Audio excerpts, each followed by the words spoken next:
Testemunhos para a Igreja, volume 5, capítulo 3. Educação dos pais. Foi-me mostrado que muitos pais que professam crer na solene mensagem para este tempo não têm educado os filhos para Deus. Não se têm restringido, antes se irritam contra qualquer pessoa que os tente reprimir. Não têm, por meio de uma fé viva, unido os filhos no altar do Senhor. Há muitos desses jovens se têm permitido transgredir o quarto mandamento, em procurar seus próprios prazeres no santo dia do Senhor. Não sentem a consciência pesarosa por perambularem pelas ruas em busca de seus próprios divertimentos. Muitos vão aonde lhes apraz e fazem o que querem, e seus pais têm tanto medo de desagradá-los que, imitando o procedimento de Eli, deles não exigem nada. Esses jovens finalmente perdem todo o respeito ao sábado e nenhuma apreciação têm pelas reuniões religiosas e pelas coisas sagradas e eternas. Se seus pais ternamente argumentarem com eles, se defenderão apontando as faltas de alguns dos membros da igreja. Em lugar de silenciar a primeira investida de algo dessa espécie, os pais pensam do mesmo jeito dos filhos. Se um ou outro fosse perfeito, seus filhos seriam justos.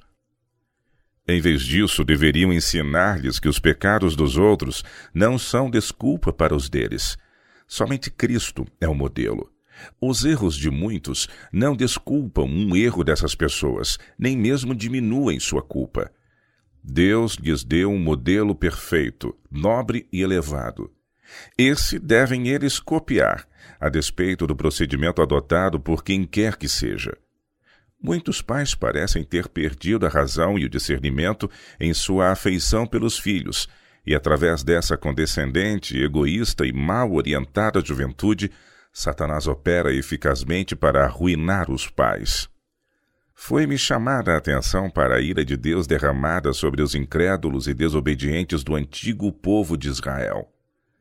O dever de instruir os filhos foi-lhes ordenado claramente. A mesma obrigação recai sobre os pais nesta geração.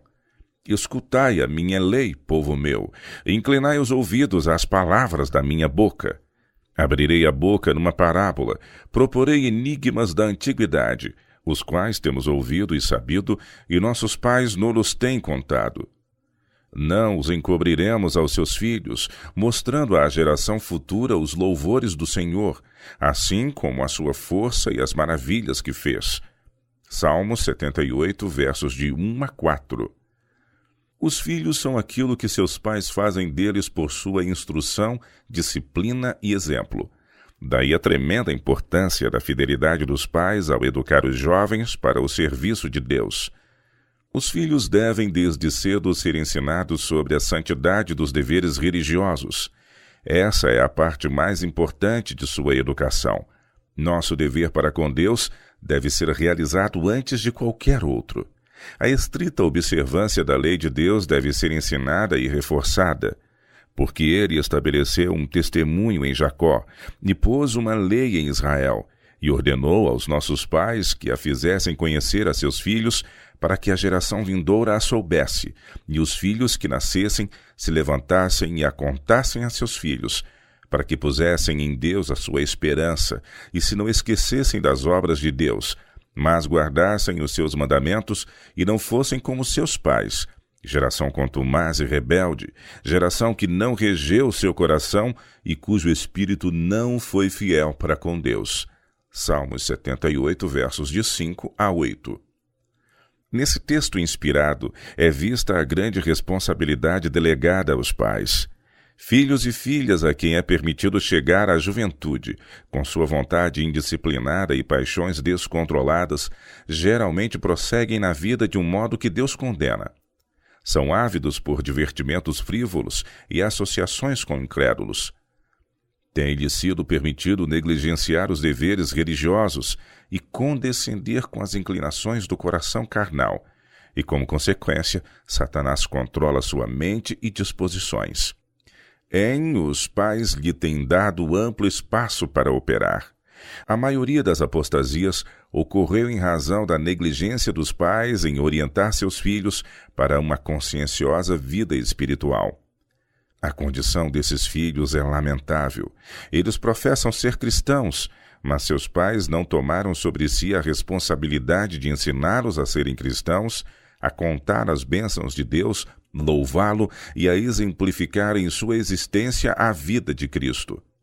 Quando esses filhos vão para a escola e se associam com outros estudantes, aqueles que realmente têm tentado ser cristãos ficam envergonhados de praticar sua fé na presença daqueles que tiveram tanta luz.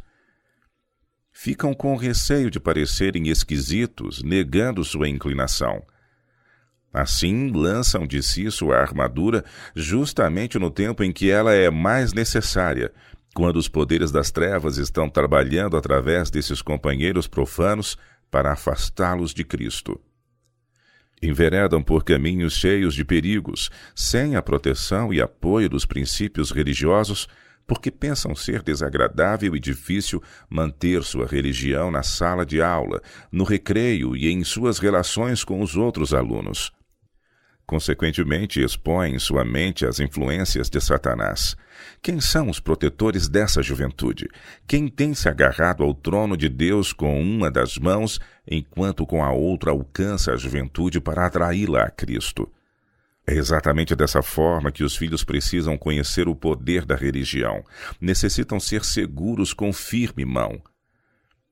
Muitos daqueles que há tanto tempo têm rejeitado a guia e proteção estão avançando no caminho da frivolidade e prazer egoísta, em atos indecorosos e violação do corpo. Em consequência, sua mente fica poluída e a religião se torna desagradável. Alguns têm ido tão longe nessa direção descendente e seguido tão determinadamente na vereda dos sodomitas, que estão hoje quase sob maldição, e a voz de reprovação e advertência não tem valor para eles.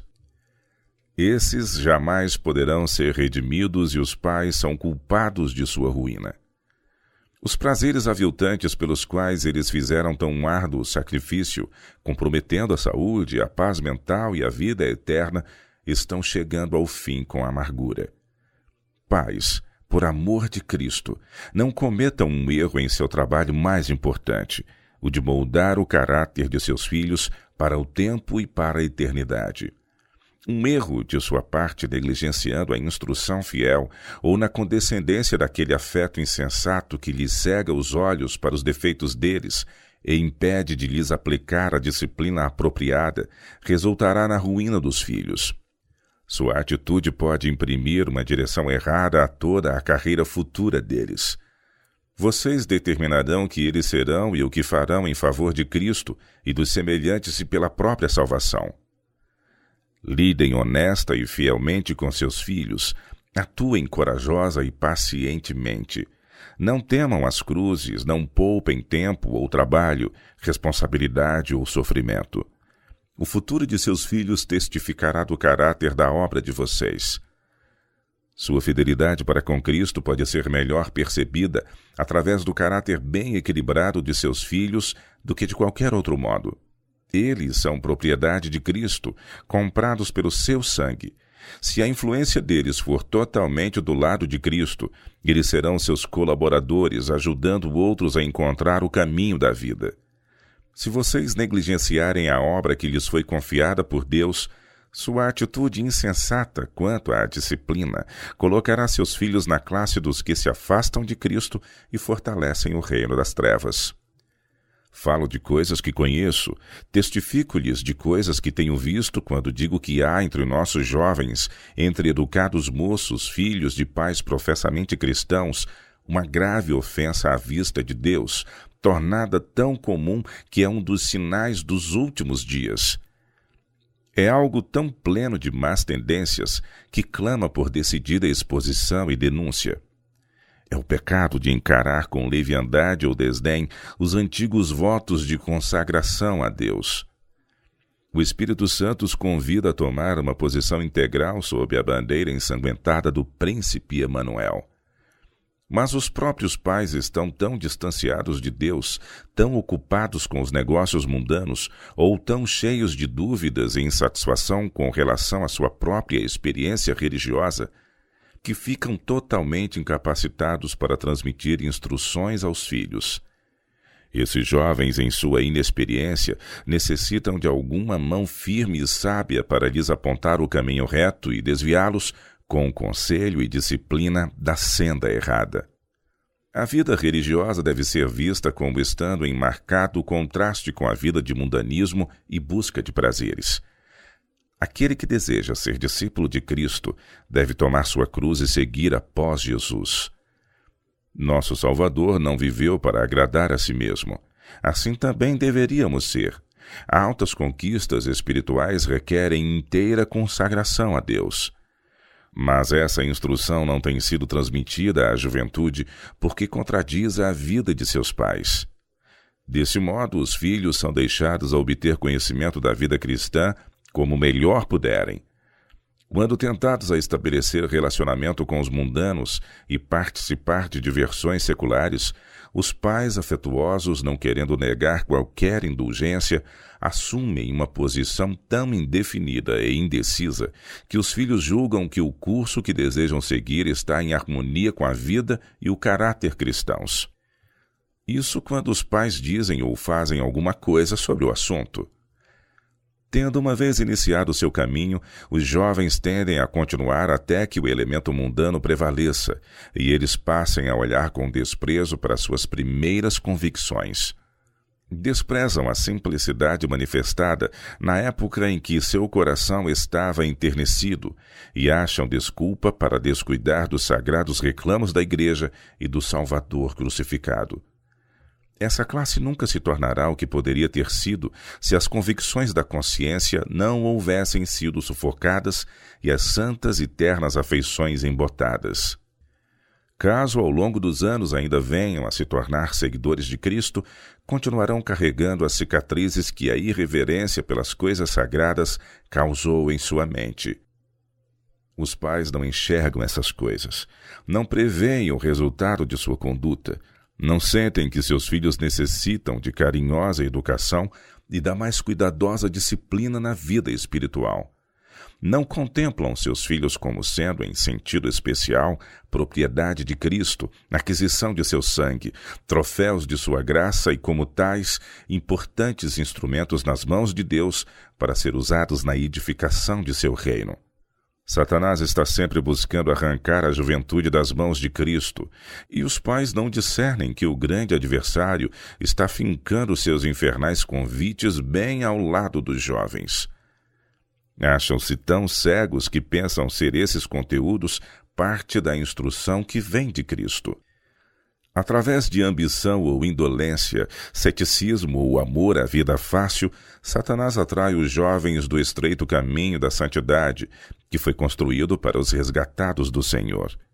Geralmente eles não abandonam essa estrada de uma vez, mas aos poucos, tendo dado um passo errado, perdem o testemunho de sua aceitação por Deus, dado pelo Espírito. Assim, caem num estado de desânimo e dúvida, sentem aversão pelos cultos porque sua consciência os condena.